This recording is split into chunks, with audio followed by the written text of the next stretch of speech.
ধানের শীষের পক্ষে নির্বাচনী প্রচারণায় অংশ নিতে এখন বন্দরনগরী চট্টগ্রামে অবস্থান করছেন বিএনপির চেয়ারম্যান তারেক রহমান। শনিবার রাত 7:30টায় চট্টগ্রাম শাহ আমানত বিমানবন্দরে এসে পৌঁছলে স্থানীয় নেতাকর্মীরা তাকে স্বাগত জানান। বিএনপি স্থায়ী কমিটির সদস্য Amir Khasru Mahmud Chowdhury, city mayor doctor Shahadat Hossain বিমানবন্দরে দলীয় প্রধানকে স্বাগত জানান। রাতে নগরীর রেডিসন ব্লু হোটেলে অবস্থান করবেন তারেক রহমান। আজ সকালে শিক্ষার্থীদের সাথে তাদের ভাবনা ও বিএনপির ভবিষ্যৎ পরিকল্পনা নিয়ে মতবিনিময় করবেন বিএনপি চেয়ারম্যান। পরে সকাল 11:30টায় নগরের ঐতিহাসিক পোলো গ্রাউন্ড মাঠে জনসভায় যোগ দেবেন তারেক রহমান। পরে চট্টগ্রাম থেকে ফেনী পাইলট হাই স্কুল মাঠে সমাবেশে অংশ নেবেন তিনি। ফেনী থেকে কুমিল্লা একে একে 3টি জনসভায় বক্তব্য রাখার কথা বিএনপি চেয়ারম্যানের। গভীর রাতে নারায়ণগঞ্জের কাঁচপুরে সমাবেশে অংশ নিয়ে গুলশানের বাসায় ফেরার কথা রয়েছে তার।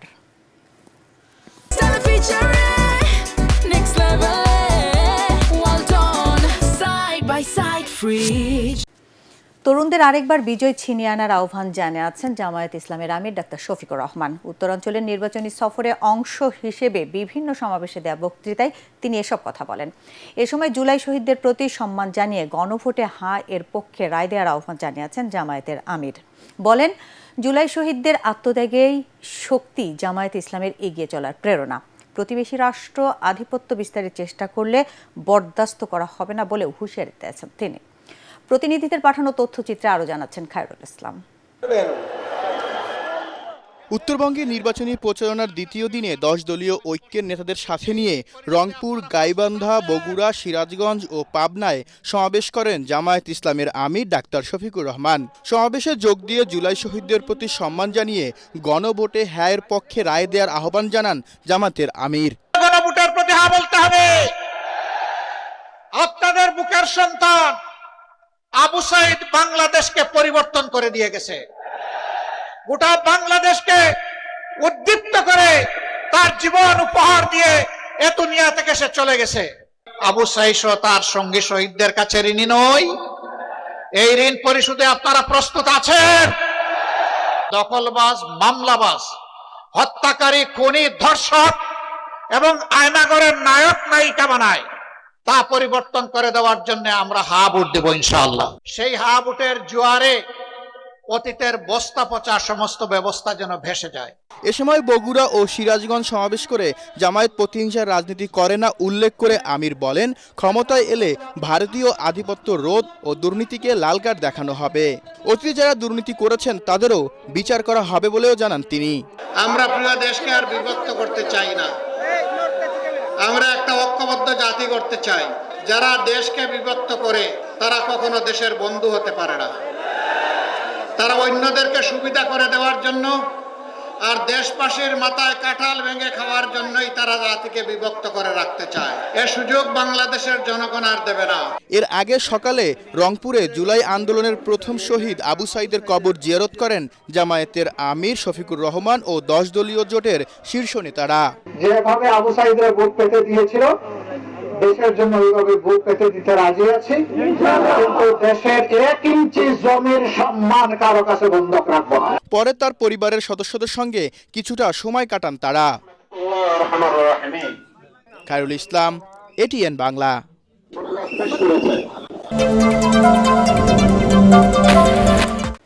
জামায়াত নেতৃত্বাধীন নির্বাচনী ঐক্য জোটে যোগ দিয়েছে বাংলাদেশ লেবার পার্টি। এর ফলে জোটটি 11 দলীয় জোটে পরিণত হলো। জামায়াতের মগবাজারে কেন্দ্রীয় কার্যালয়ে আয়োজিত সংবাদ সম্মেলনে এই তথ্য জানান জামায়াতের সহকারী সেক্রেটারি জেনারেল ও দলের নির্বাচন পরিচালনা কমিটির আহ্বায়ক ATM মাসুম। তিনি বলেন, সবাই সম্মিলিতভাবে ন্যায়, ইনসাফ ভিত্তিক ও আধিপত্য বিরোধী একটি দেশ গড়তে চায়। এ সময় লেবার পার্টির চেয়ারম্যান মোস্তাফিজুর রহমান ইরান, সহকারী সেক্রেটারি জেনারেল এহসানুল মাহবুব জুবায়ের সহ জোটের নেতারা উপস্থিত ছিলেন। বাংলাদেশ এবং আপনাদের মাধ্যমে জাতিকে আমরা সকল দলকে নিয়ে, সকল দেশপ্রেমিক চিন্তাশীল লোকদেরকে নিয়ে আমরা আগামীতে একটি সরকার কায়েম করতে চাই। সেই ক্ষেত্রে আমাদের লেবার পার্টির এখানে একাত্ম ঘোষণা করা এটা একটা বিরাট অগ্রগতি।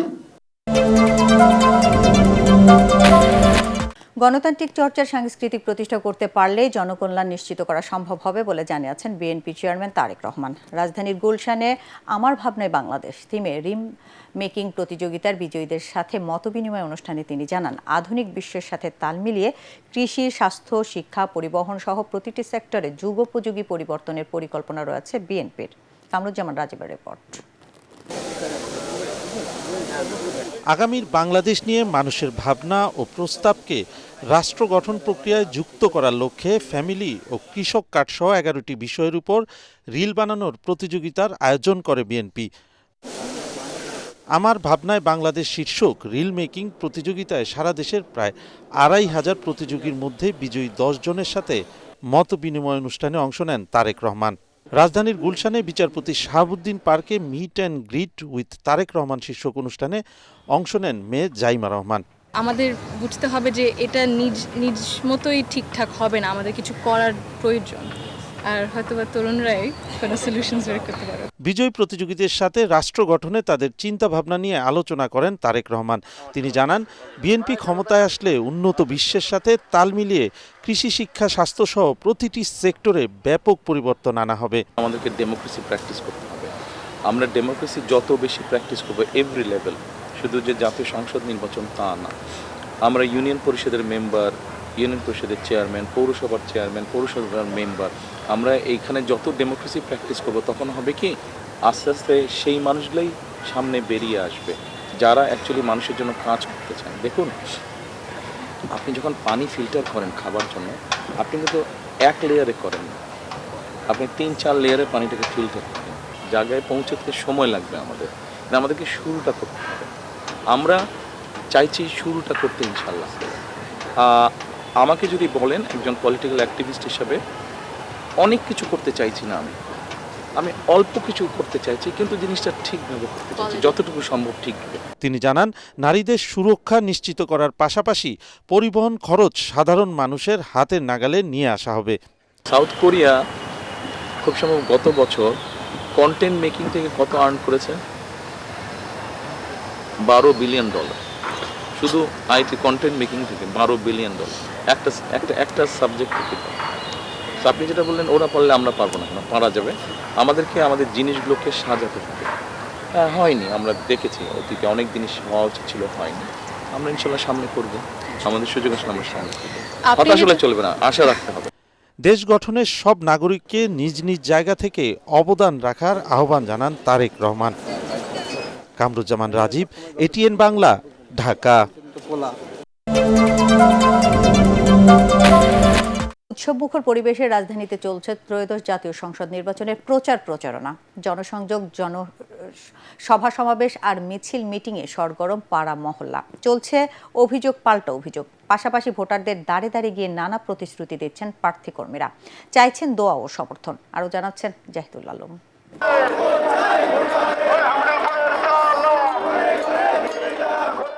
জাতীয় সংসদ নির্বাচনের প্রচারণায় সরগরম রাজধানী। জমে উঠেছে ভোটের মাঠের আসল লড়াই। বিএনপি, জামায়াত ইসলামী, এনসিপি সহ বিভিন্ন রাজনৈতিক দলের প্রচারণায় সাধারণ মানুষের মাঝেও উচ্ছ্বাস উদ্দীপনা দেখা যায়। সকাল থেকেই নিজ নির্বাচনী এলাকায় প্রচারণায় নামেন এনসিপি আহ্বায়ক নাহিদ ইসলাম। শাপলাকুড়িতে ভোট চাওয়ার পাশাপাশি হ্যাঁ এর পক্ষেও ভোট চান তিনি। বিভিন্ন জায়গায় এই যে ফ্যামিলি কার্ড, কৃষক কার্ড ইত্যাদির নামে আসলে এক ধরনের ভোট কিনার এক ধরনের আসলে এটা প্রক্রিয়া, এক ধরনের কৌশল তারা আসলে অবলম্বন করতেছে। এটা আসলে কিন্তু মানুষ আসলে এটাতে আসলে রেসপন্স করতেছে না। আমরা মানুষের সাথে কথা বলতেছি। এদিকে মিরপুরে প্রচারণা চালান ঢাকা 16 আসনের বিএনপি প্রার্থী আমিনুল হক ও ঢাকা 4 আসনের প্রার্থী তানভীর আহমেদ রবিন। আমরা দীর্ঘদিন ধরে আমি আমার এলাকার বিভিন্ন সমস্যাগুলো চিহ্নিত করে পরিকল্পনা করেছি এবং আমরা অপেক্ষায় রয়েছি সেই পরিকল্পনা বাস্তবায়নের জন্য। এদিকে ঢাকা 17 আসনে প্রচারণায় জামাত প্রার্থী ডাক্তার খালিদুজ্জামান বলেন, তারা এমন একটি রাষ্ট্র গঠন করতে চান যেখানে কেউ জুলুমের শিকার হবে না, সবাই তাদের ন্যায্য অধিকার পাবে। অন্যদিকে ঢাকা 14 আসনে প্রচারণা চালান জামাতের ব্যারিস্টার আরমান। ঢাকা 15 আসনে প্রচারণায় অংশ নিয়ে ধানের শীষের প্রার্থী ধর্মের অপব্যবহারের বিরুদ্ধে ভোটারদের সতর্ক থাকার আহ্বান জানান। আমরা দৃশ্যমান একটা নির্বাচনকালীন সময়ে মানুষ প্রচার করে বাসায় বাসায় যায়, সেটিও তারা অদৃশ্য শক্তি হয়ে যাচ্ছে। ঢাকা 11 আসনে গণসংযোগ করেন বিএনপি মনোনীত প্রার্থী ডক্টর এম এ কাইয়ুম। এ সময় তিনি জিপিএ 5 পাওয়া শিক্ষার্থীদের সাথে কথা বলেন, তুলে ধরেন দেশকে মেধাশূন্য করতে বিগত শাসন আমলের বিভিন্ন আত্মঘাতী সিদ্ধান্তের কথা। তোমাদের আমরা অনুপ্রাণিত করব, সমাজে দেশকে এগিয়ে নিয়ে যেতে হলে তোমাদের মতো স্কলারদেরও এগিয়ে যেতে হবে। প্রচারণায় নানা প্রতিশ্রুতির কথা থাকলেও নির্বাচনে প্রতিদ্বন্দ্বী দুই দল বিএনপি ও জামাতের পরস্পর বিরোধী বক্তব্যে নির্বাচনের মাঠ গরম হচ্ছে আরও। জাহিদুল আলম, এটিএন বাংলা, ঢাকা।